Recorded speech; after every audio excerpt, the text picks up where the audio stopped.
প্রিয় শিক্ষার্থীরা, এবারে আমরা গুচ্ছ বিশ্ববিদ্যালয় ভর্তি পরীক্ষার গত বছরের যে প্রশ্ন তথা 2024-25 সেশনের যে প্রশ্ন, এই প্রশ্নটা অ্যানালাইসিস করব। প্রথমে আমরা ফিজিক্স প্রশ্নটা নিয়ে আলোচনা শুরু করতেছি। যেমন দেখো, এখানে প্রথমকার যে প্রশ্নটা আসছে, এই প্রশ্নটা বলছে কোন দুটি আলোর জন্য কৌণিক বিচ্ছুরণ সর্বাধিক।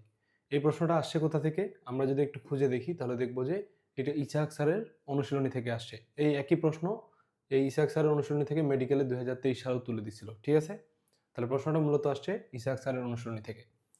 তারপরে যে প্রশ্নটা দেখতেছো এটা আসছে হচ্ছে তপন স্যারের উদাহরণ থেকে, মানে তপন স্যারের অনুশীলনী শেষে যে উদাহরণগুলো থাকে ওখান থেকে আসছে।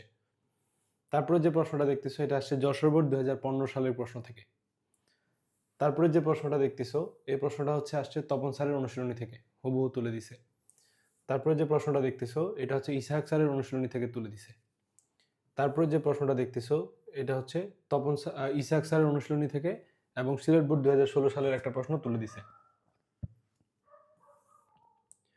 তারপরে এই প্রশ্নটা হচ্ছে তপন স্যারের অনুশীলনী থেকে তুলে দিছে, এখান থেকে মেডিকেলে 2021 সালেও এই প্রশ্নটা আসছিল। তারপরে এই প্রশ্নটা হচ্ছে এমনিতে অনুশীলনীতেও তোমরা পাবা, আবার এটা হচ্ছে জিএসটিতে 2023 সালের প্রশ্ন। ঠিক আছে, মানটা সামান্য চেঞ্জ করা আছে, বাট একই রকম প্রশ্ন জিএসটিতে 23 সালেও আসছিল।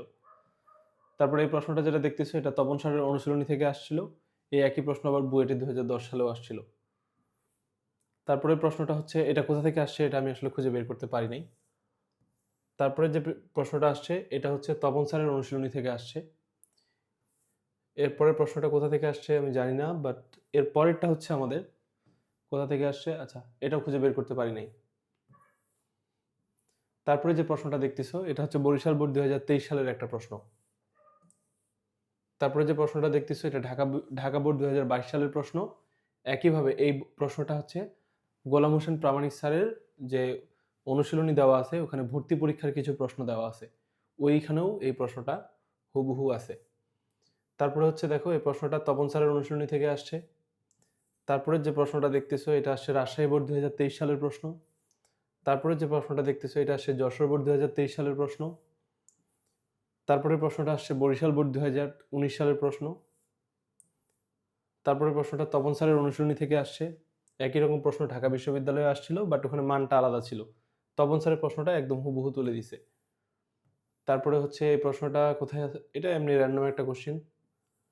তারপরে এই প্রশ্নটা দিনাজপুর বোর্ড 2024 থেকে হুবহু, অর্থাৎ যেই বছরে তোমাদের জিএসটি পরীক্ষা হয়েছে ওই একই বছরের প্রশ্ন এখানে বোর্ড থেকে তুলে দিছে আর কি।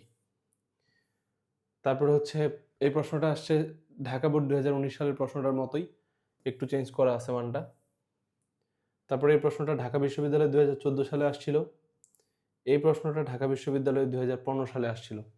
তাহলে এই হলো টোটাল 25টা প্রশ্ন।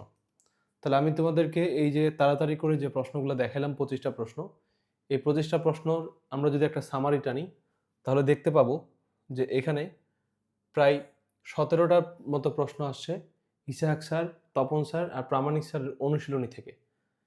এর মানে দাঁড়ায় তোমাদেরকে আগামী বছর যে পরীক্ষাটা দিবা, অর্থাৎ 2025 সালের যে 25-26 সেশনের যে পরীক্ষাটা হবে, এখানেও কিন্তু তোমরা অনুশীলনী থেকে অন্তত 10+ প্রশ্ন হুবহু অনুশীলনী থেকে কমন পাবা।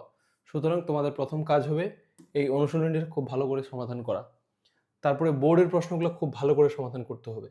বোর্ডের প্রশ্ন সমাধান করলে তোমাদের বেসিকটা স্ট্রং হয়, প্লাস এখানে তো তোমরা দেখলাই যে একদম হুবহু প্রশ্নগুলো তুলে দিচ্ছে। এরপরে ঢাকা বিশ্ববিদ্যালয়ের বিগত 25 বছরের প্রশ্ন তোমাদের সলভ করতে হবে। ঢাকা বিশ্ববিদ্যালয়ের অনেক প্রশ্ন জিএসটিতে এখানে হুবহু তুলে দিছে। তারপরে তোমরা দেখলা যে এখানে আমাদের অনেকগুলো প্রশ্ন আছে যেগুলো একটু জ্ঞানমূলক প্রশ্ন। ঠিক আছে, মানে দেখেই অ্যান্সার করা যায়, কোনো ম্যাথ করতে হয় না। এই ধরনের প্রশ্ন সবচেয়ে বেশি যেখানে আসে সেটা হচ্ছে মেডিকেল আর ডেন্টাল ভর্তি পরীক্ষায়। এই জন্য তোমরা যদি এই মেডিকেল আর ডেন্টালের ভর্তি পরীক্ষার প্রশ্নগুলো সমাধান করে ফেলো তাহলে তোমরা এই জ্ঞানমূলক প্রশ্নগুলোতে খুব ভালো করতে পারবা। ঠিক আছে, এটা হচ্ছে আমাদের ফিজিক্সের টোটাল আলোচনা। এই জিনিসগুলো সমাধান করো তাহলেই তোমরা কি করতে পারবা, ভর্তি পরীক্ষায় অন্তত 17 থেকে 20 এর মধ্যে মার্কস তোমরা তুলে আসতে পারবা, যেটা তোমাদের চান্স পাওয়ার জন্য যথেষ্ট হবে। ঠিক আছে, এরপরে আমরা অন্য একটা সাবজেক্ট নিয়ে আলোচনা করব।